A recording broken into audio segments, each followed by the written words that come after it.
आगे हम बात करने वाले हैं डिजिटल प्लेटफॉर्म्स की। जमाना डिजिटल है साहब, आजकल डिजिटल प्लेटफॉर्म पे ही ज्यादातर चीजें पड़ी जाती हैं। हमें जब भी कुछ ढूंढना होता है हम तुरंत गूगल करते हैं, अलग अलग वेबसाइट्स हमें मिलती हैं, अलग अलग तरह के लेख ब्लॉग्स हमें मिलते हैं और वहां पे जाके हम किसी भी चीज की जानकारी जुटाते हैं। तो जब डिजिटल प्लेटफॉर्म्स पे लिखने की बात आ रही है तो ये ऑनलाइन वातावरण या सॉफ्टवेयर प्रणालियों का है समय है जो उपयोगकर्ता को संवाद करने और सामग्री या सेवाओं तक पहुंचने की सुविधा प्रदान करता है। तो ये सारे डिजिटल प्लेटफॉर्म क्या देते हैं? आपको सुविधा देते हैं। वो किताब आप हर वक्त अपने साथ लेके नहीं चल सकते, लेकिन अगर आपके पास अपना मोबाइल है या आप किसी जगह से किसी भी कंप्यूटर को इस्तेमाल में ले सकते हैं, तो आप एक डिजिटल किताब को दुनिया के किसी भी कोने में वहां से इस्तेमाल किया जा सकता है। इसीलिए आजकल डिजिटल प्लेटफॉर्म्स बड़े ही ज्यादा उपयोगी साबित हो रहे हैं। इन डिजिटल प्लेटफॉर्म्स की एक खास बात और है, ये विभिन्न प्रकार के होते हैं। इसमें सोशल मीडिया आता है, इसमें ई कॉमर्स आता है, इसमें कई तरह की वेबसाइट्स आती है, इसमें स्ट्रीमिंग आती है। आजकल लाइव स्ट्रीमिंग होती है। मैं यूट्यूब पे गया और मैंने वहां जाके सीधा लोगों को फिजिक्स पढ़ाना चालू कर दिया। तो ये लाइव स्ट्रीमिंग भी अपने आप में एक डिजिटल प्लेटफॉर्म को रिप्रेजेंट करती है। तो इन सब के सहयोग से हम किसी भी लेखन को प्रभावी बना सकते हैं। इन्हीं डिजिटल प्लेटफॉर्म्स में खास तौर से ये व्यापारों को एक विस्तृत दर्शक तक पहुंचाने का काम करती है, ग्राहकों के साथ संवाद करने में आपको मदद करती है, आपके उत्पाद या सेवाओं के बारे में कुशलता पूर्वक लोगों को सूचना देने का काम करते हैं ये डिजिटल प्लेटफॉर्म। तो याद रखिए दोस्तों, समय बदल रहा है और बदलते समय के साथ इन डिजिटल प्लेटफॉर्म का इस्तेमाल करना हम सभी को जरूरी है कि आता हो। मतलब अगर ये कहीं ना कहीं आप में कमी है तो इसे सुधारिए। मोबाइल फोन हो या कंप्यूटर हो, इसके माध्यम से आप इन डिजिटल प्लेटफॉर्म्स का फायदा उठा सकते हैं, इनका उपयोग कर सकते हैं। इन सभी डिजिटल प्लेटफॉर्म्स का कंप्यूटर, स्मार्टफोन, टैबलेट जैसे विभिन्न उपकरणों के माध्यम से हम इस्तेमाल कर सकते हैं, साथ ही साथ किसी भी स्थान पर कर सकते हैं। आवश्यकता है कि हमारे पास ये उपकरण हो और एक ठीक ठाक सा इंटरनेट की सेवा हमारे फोन में या उस कंप्यूटर में हो। जब मैं बात करता हूं डिजिटल प्लेटफॉर्म की, तो आजकल के जो नया युग है इसमें संवाद में आपको सहयोग देता है डिजिटल प्लेटफॉर्म। व्यापार करने के तरीकों में बदलाव आ गया है इन डिजिटल प्लेटफॉर्म के माध्यम से। आपने अमेज़न से जाके कभी ना कभी कोई सामान जरूर खरीदा होगा, तो अगर ये डिजिटल प्लेटफॉर्म ना हो तो वहां पर आप कोई भी सामग्री ना तो लिख पाएंगे, ना समझा पाएंगे, ना कोई आपकी चीज को खरीद पाएगा। तो आज का युग है इन सभी चीजों के बारे में। फिर बात आती है डॉक्यूमेंटेशन की। डॉक्यूमेंटेशन जिसे प्रलेखन भी कहते हैं। अब किन चीजों का रिकॉर्ड हमें रखना पड़ता है, डॉक्यूमेंट करना पड़ता है, वो हम इसमें समझेंगे। तो सबसे पहले समझें, विभिन्न उद्देश्य हैं हमारे जिसके लिए हम रिकॉर्ड रख रहे हैं या लिखित सामग्री का निर्माण कर रहे हैं, उसका संगठन कर रहे हैं और उसका रख रखाव भी डॉक्यूमेंटेशन या प्रलेखन का मुख्य हिस्सा है। समझते हैं इस चीज को थोड़ी गहराई से। प्रलेखन उपयोगकर्ता, जो भी हमारा डॉक्यूमेंटेशन है वो उपयोगकर्ता को एक मैनुअल देता है जिससे कि वो जान पाए कि किस समय पे क्या कार्रवाई करनी है या क्या कार्रवाई की गई थी।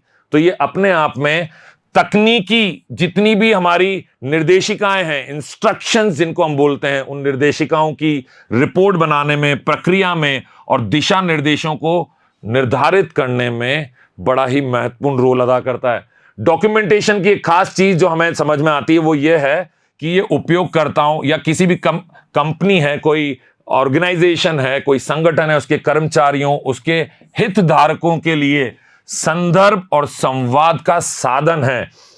प्रलेखन प्रक्रियाओं की आवश्यकताओं, परियोजनाओं, संघर्ष, सटीकता और पारदर्शिता, इन सब चीजों में एक महत्वपूर्ण भूमिका है। समझने की कोशिश करिए कि अगर आपने कोई डॉक्यूमेंट, कोई प्रलेखन तैयार किया और आज वो तैयार किया गया और इसका इस्तेमाल 20 साल बाद भी अगर आके कोई करे, तो इसको इस तरह से संगठित किया जाता है कि इसमें जितनी भी सूचनाएं हैं वो सिलसिलेवार, एक के बाद एक, स्टेप बाय स्टेप सबको पूर्ण तरीके से मिल सके और यह समझा जा सके कि किसी कार्य को करने की प्रक्रिया क्या है।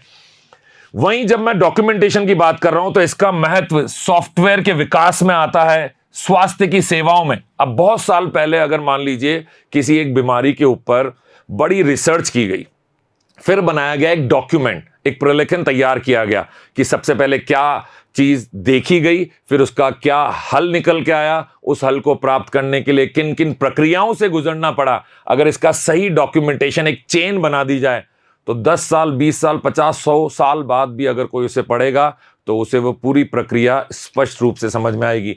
तो लिखने में जो एक खास प्रक्रिया है डॉक्यूमेंटेशन की, ये बड़ी ही विशिष्ट है। जब हम बात कर रहे हैं रिटन कम्युनिकेशन की, तो रिटन कम्युनिकेशन की एक खास बात है वैश्विक पहुंच। वैसे तो आजकल मौखिक कम्युनिकेशन की भी एक ग्लोबल रीच या वैश्विक पहुंच हो गई है। कैसे? अगर मैं एक वीडियो रिकॉर्ड कर लूं और इसे किसी चैनल पर डाल दूं, मेरे चैनल पे या यूट्यूब चैनल पे, तो उस जगह पे अब सालों साल कोई भी इसे देख सकता है और दुनिया के किसी भी कोने में इसे देख सकता है। लेकिन जब हम कोई चीज लिखते हैं, चाहे वो इंटरनेट पे लिखें, चाहे किताबों में लिखें, वो किताब कहीं पे भी पहुंचाई जा सकती है। जब हम मौखिक तौर पे, आम तौर पे जब दो लोग आपस में बात करते हैं तो इसकी कोई ग्लोबल रीच नहीं है। लेकिन जब हम वीडियो बना लेते हैं या हम कोई किताब लिख लेते हैं, कोई डॉक्यूमेंट तैयार कर लेते हैं, तो इसकी एक वैश्विक रीच, मतलब एक वैश्विक पहुंच होती है। तो ये किसी भी ग्राहक तक, दर्शक तक, किसी भी उपयोगकर्ता तक, अनंत जगह तक यह पहुंच सकता है। दुनिया के किसी भी कोने में इसका इस्तेमाल किया जा सकता है। इस ग्लोबल रीच को ऑनलाइन प्लेटफॉर्म, अंतरराष्ट्रीय वितरण नेटवर्क, जो भी इंटरनेशनल नेटवर्क्स हैं जिनके माध्यम से चीजें एक जगह से दूसरी जगह तक पहुंचाई जाती हैं, ये सारी बाउंड्रीज जो हैं, जो सीमाएं हैं, उनको तोड़कर आपको दुनिया के कोने कोने तक जाने का अवसर प्रदान करता है। इसी ग्लोबल रीच से हमारा व्यापार, हमारा संगठन या व्यक्ति विशेष को विविध तरह के बाजारों तक पहुंचने का मौका मिलता है, अलग अलग संस्कृतियों को समझने का मौका मिलता है, और हम कई तरह के चीजों के बारे में जानकारी एक ही समय में इकट्ठी कर सकते हैं। जब मैं रिटन कम्युनिकेशन में इस ग्लोबल रीच की बात करूं, तो ये आपको नवाचार और विकास के अवसरों को बढ़ावा देने में मदद करता है। अब आज मुझे जो जानकारी मेरी जगह पे नहीं मिल पा रही, वैश्विक पहुंच की वजह से मैं वो जानकारी दुनिया के किसी भी कोने से अपने लिए इकट्ठी कर सकता हूं। तो याद रखिए, समय के अनुसार आपको धीरे धीरे इस तकनीक को, इस टेक्नोलॉजी को अपने जीवन में समाहित करना ही होगा। रिटन कम्युनिकेशन में सबसे खास बात यह है कि ये जब बात चलती है ग्लोबल रीच की, तो विभिन्न क्षेत्रों, भाषाओं और सांस्कृतिक नुकसानों के लिए विशेष रूप से डिजाइन की गई रणनीतियों की आवश्यकताएं होती हैं। कई तरह की रणनीतियां हमें बनानी है, तो उसके लिए वैश्विक दर्शकों के साथ हमें कहीं ना कहीं एक तालमेल बिठाना पड़ता है, और ये ग्लोबल रीच उसमें एक प्रभावी रूप से मित्रता के तौर पे या एक सहयोगी के तौर पे आपको आगे बढ़ने में मदद करती है। रिटन कम्युनिकेशन में अगली चीज है परमानेंट रिकॉर्ड। अभी हम डॉक्यूमेंटेशन की बात कर रहे थे, अब परमानेंट रिकॉर्ड क्यों आवश्यक है, ये मैंने आपको पहले भी बताया। ये अपने आप में एक दस्तावेज या फाइल है जो अनिश्चित काल तक जिसको अपने पास रखा जाता है। सामान्यतः ये कुछ महत्वपूर्ण या संवेदनशील चीज होती है जिसको बड़े सहेज के रखा जाता है। और एक चीज और ध्यान रखिए, इसको अगर किसी भी कारण से बदला जाए तो उसके लिए बहुत सारी परमिशन की आवश्यकता पड़ती है। आपको बहुत सारे जगह से एक सहमति लेनी पड़ती है कि क्या इसमें बदलाव किया जा सकता है। उसका एक प्रोटोकॉल होता है, एक नियम कायदा होता है। जब बात चल रही है स्थायी रिकॉर्ड की, तो ये अक्सर कानूनी, ऐतिहासिक या सांग्रहायिक उद्देश्यों के लिए बनाए जाते हैं, जिसका संग्रह किया जाए, चाहे वो जानवरों के बारे में निहित कोई इंफॉर्मेशन हो, चाहे वो किसी कानून से संबंधित हो, चाहे वो इतिहास की किसी बात से संबंधित हो। ऐसे स्थायी रिकॉर्ड बड़े ही ध्यान से और बड़े ही कड़क कायदे के अनुसार लिखे जाते हैं। एक सिस्टमैटिक तरीके से, एक सिलसिलेवार तरीके से इनको लिखा जाता है। रिटन कम्युनिकेशन के इस भाग में जहां हम स्थायी रिकॉर्ड की बात कर रहे हैं, इसमें आपके जन्म प्रमाण पत्र, भूमि से संबंधित आपके दस्तावेज, आपके शैक्षिक प्रशासनिक प्रमाण पत्र और वित्तीय विवरण शामिल हैं। किन चीजों के बारे में हम खास तौर से ऐसे परमानेंट डॉक्यूमेंट, जिनको हम बोल रहे हैं स्थायी रिकॉर्ड, बनाते हैं? आपके जन्म प्रमाण पत्र हो गया, भूमि के दस्तावेज हो गए, वित्तीय आपके विवरण हो गए।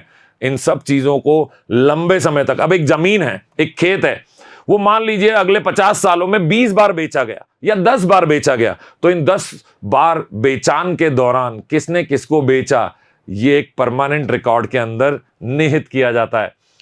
रिटर्न कम्युनिकेशन के इस भाग में हम सामान्यतः यह देखते हैं कि सुरक्षित रूप से संचित किया जा सके इनको, या इनमें संशोधन जब भी करना हो, मैंने पहले भी आपको बताया था, तो हमें परमिशन मतलब अलग अलग तरह की अनुमतियों की जरूरत पड़ेगी। व्यक्ति विशेष से हमें अनुमति लेनी पड़ेगी, क्या इसमें बदलाव किया जा सकता है, और बदलाव करने के पीछे का कारण भी हमें स्पष्ट तौर पे बताना पड़ेगा। तो याद रखिए, जब कभी भी आप स्थायी डॉक्यूमेंट बना रहे हैं, एक स्थायी तौर पर एक ऐसी चीज को, रिकॉर्ड को तैयार कर रहे हैं जिसका इस्तेमाल बार बार किया जाएगा, तो आपको विशेष तौर पर कुछ नियम और कायदों को फॉलो करना पड़ेगा। उनके पीछे आपको हर एक बारीक बात का विशेष ध्यान रखना पड़ेगा। रिटर्न कम्युनिकेशन के इस पार्ट में स्थायी रिकॉर्ड जो है वो भविष्य के संदर्भ और प्रमाणीकरण के लिए काम में लिया जाता है। ये एक विश्वसनीय सोर्स है, स्रोत है। इसको इस तरीके से लिखा गया है कि अब इस पे 100 साल बाद भी विश्वास किया जा सकता है। तो जब कभी भी आप इस तरह के लेखन का कार्य कर रहे हो तो आपको इसकी विशेष जानकारी होना अति आवश्यक है।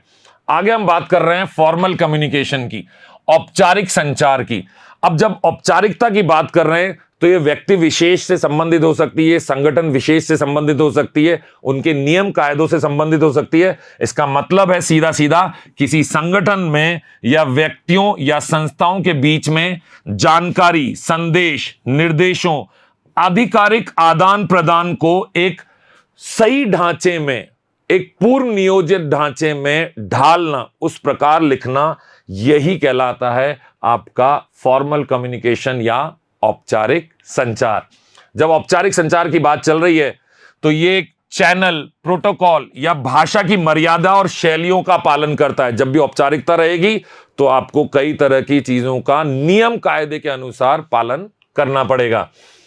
आमतौर पर इसका उपयोग अक्सर जो लोग हैं वो आधिकारिक घोषणाओं, रिपोर्ट बनाने में, बैठक में कुछ मेमोज बनाए जाते हैं। मतलब हमने एक काम किया, उसका सीधा सीधा ये तरीका हमने बनाया, अब ये काम आगे भी इसी प्रकार किया जाएगा। ये सब कुछ जो है ये हमारा जो डॉक्यूमेंट तैयार हुआ इसकी औपचारिकता के निर्धारण पर ही निर्भर करता है। फॉर्मल कम्युनिकेशन या औपचारिक संचार में जानकारी पहुंचाने में स्पष्टता, सटीकता, जवाबदेही का सुनिश्चित होना अति आवश्यक है। आप जवाबदेह हैं क्योंकि आप फॉर्मल कम्युनिकेशन में किसी को संबोधित कर रहे हैं। उसके सम्मान का ध्यान रखना, उस प्रोटोकॉल का ध्यान रखना अति आवश्यक है। यहीं जब हम बात कर रहे हैं इस फॉर्मल कम्युनिकेशन की, तो यह विशेष रूप से वर्गीकृत संगठनों, पेशेवर सेटिंग्स, जैसा मैंने पहले भी आपको बताया था, आप किस तरह के व्यवसाय में, किस तरह के कार्य से जुड़े हुए हैं, हर कार्य की अपनी औपचारिकता है। ये बड़ी महत्वपूर्ण है। ये प्राधिकरण और जिम्मेदारी को स्पष्ट रेखाएं, ये स्पष्ट तौर पे बताती है कि ये काम यहां तक सही है, इसके आगे गलत है। तो वो स्पष्ट रेखाओं का निर्धारण इन औपचारिकताओं के माध्यम से किया जाता है। अब औपचारिक संचार के बाद हमें लिखित संचार में एक और तत्व को समझना पड़ेगा जिसे हम बोलते हैं समय का लचीलापन, या अंग्रेजी में बोलेंगे टाइम फ्लेक्सिबिलिटी। अब क्यों चाहिए समय का लचीलापन? ये कभी कभी बदलती हुई परिस्थितियों के लिए चाहिए, कई बार हमें समय समय पर कोई अंतिम तिथियों में बदलाव होता है, इसके लिए चाहिए, या किसी व्यक्ति विशेष की क्षमताओं के अनुसार भी हमें समय के लचीलेपन की आवश्यकता पड़ती है। इसे थोड़ा और गहराई से समझते हैं। जब बात चल रही है टाइम फ्लेक्सिबिलिटी या समय की लचीलापन होने के बारे में, मतलब उसमें अपन ने कहीं ना कहीं एक छूट दे रखी है कि समय के अनुसार आप इसको घर से कार्य कर सकते हैं, दूर कहीं आप बैठे हुए हैं वहां से अपना कार्य कर सकते हैं।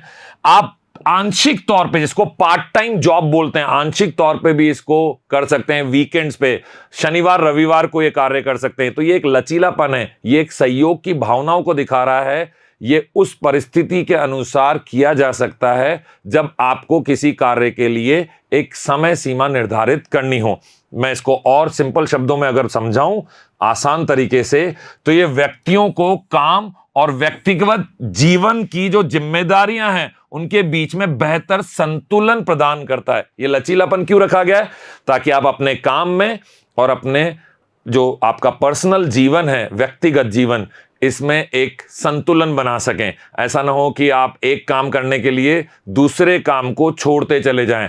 इसलिए ये लचीलापन हमारे जीवन में बड़ा आवश्यक है और ये खास तौर से लिखित कार्यों में बड़ा ही प्रभावी कार्य करता है। क्यों? क्योंकि लिखित के लिए मुझे जरूरी नहीं है कि आपका होना यहां मेरे सामने होना जरूरी नहीं है। मौखिक के लिए तो आप और मैं आमने सामने हो सकते हैं, लेकिन तकनीक की मदद से अब मौखिक संचार में भी आप और मैं दूर से ही एक दूसरे से बात कर सकते हैं। तो याद रखिएगा, जब कभी भी बात चले टाइम की फ्लेक्सिबिलिटी की, तो जो आपको जो भी नियोक्ता है, मतलब जो कार्य देता है, जो किसी कंपनी का मालिक है, उसका मैनेजमेंट है, ये अपने कार्यस्थल पे जो नीतियों का निर्धारण करता है, तो समय का लचीलापन जो है वो नई प्रतिभा को आकर्षित करता है। क्योंकि जो भी नए लोग हैं उनको जब ये एहसास होता है कि यहां पर मुझे थोड़ा सा आराम है, आराम का मतलब है काम करने की अपनी छूट है, जरूरी नहीं है कि मुझे सुबह 10 बजे से लेकर शाम को 5 बजे तक काम करना ही पड़े, मुझे तो ये एक निर्धारित समय में काम करके देना है, उसके लिए मेरे पास एक समय का लचीलापन, फ्लेक्सिबिलिटी ऑफ टाइम दिया गया है। ये बदलते हुए बाजार की मांगों और समाधान ढूंढने में बड़ा ही सहयोगी है। मैं यहां बैठे बैठे अमेरिका में किसी से काम करवा सकता हूं, उसे बस मुझे एक डेडलाइन देनी पड़ेगी। अब वो चाहे काम रात को करे, चाहे अगले दिन सुबह करे, मैंने उसके किसी समय के घंटों का निर्धारण नहीं किया, और इसी को हम बोलेंगे समय का लचीलापन। अब ये समय का लचीलापन जो है, ये संगठनों में विश्वास, स्वतंत्रता और सशक्तिकरण की एक संस्कृति को बढ़ावा देता है। तो याद रखिएगा, समय का लचीलापन आपको किसी भी कार्य के करने के लिए प्रभावी तौर पे सामने वाले को ये एक छूट देता है कि वो पूरा मन लगा के काम करे। इसके बाद बात आती है पहुंचनीयता, जिसको हम बोलते हैं असेसिबिलिटी। किसी भी चीज तक किसी की कितनी पहुंच है। तो जब आपने कोई लेख लिखा, तो इस लेख को कई लोग बार बार इस्तेमाल में ला सकें, उसे पढ़ सकें, आपकी सेवाओं को, उन चीजों को देख सकें। तो ये उत्पादों की, सेवाओं के, वातावरणों के और सुविधाओं के डिजाइन और प्रावधानों को सभी लोगों तक पहुंचाने में, उनके समझने में, उनके उपयोग करने में बड़ा ही महत्वपूर्ण है। सिंपल शब्दों में अगर इसको समझें तो हम ये कहना चाह रहे हैं कि जो भी चीज लिखी गई है रिटन कम्युनिकेशन में, वो उसकी पहुंच हर व्यक्ति तक हो, बजाय इसके कि वो व्यक्ति विशेष उसे खरीद सकता है, पढ़ सकता है। हम चाहते हैं कि हर कोई इसे पढ़ सके, किसी भी समय पढ़ सके, और इसमें उसके शारीरिक या मानसिक योग्यताओं का कोई प्रभाव ना पड़े। मतलब अगर कोई शारीरिक तौर पे या मानसिक तौर पर उसका स्तर कम या ज्यादा है, तो उसके लिए इन चीजों तक पहुंचना मुश्किल नहीं होना चाहिए। इसी को बोलते हैं असेसिबिलिटी। असेसिबिलिटी को और अगर ध्यान से समझा जाए, जिसको हम पहुंचनीयता बोल रहे हैं, तो इसका उद्देश्य क्या है? ये बाधाओं को हटाना चाहता है, ये भागीदारी को बढ़ाना चाहता है। एक्सेसिबिलिटी का मतलब ही यही है कि भागीदारी बढ़े, लोगों की, उनका समावेश बढ़े, समान अवसर सुनिश्चित किए जा सकें, सबको पूरा पूरा अवसर मिल रहा है उस चीज तक अपनी पहुंच बनाने का।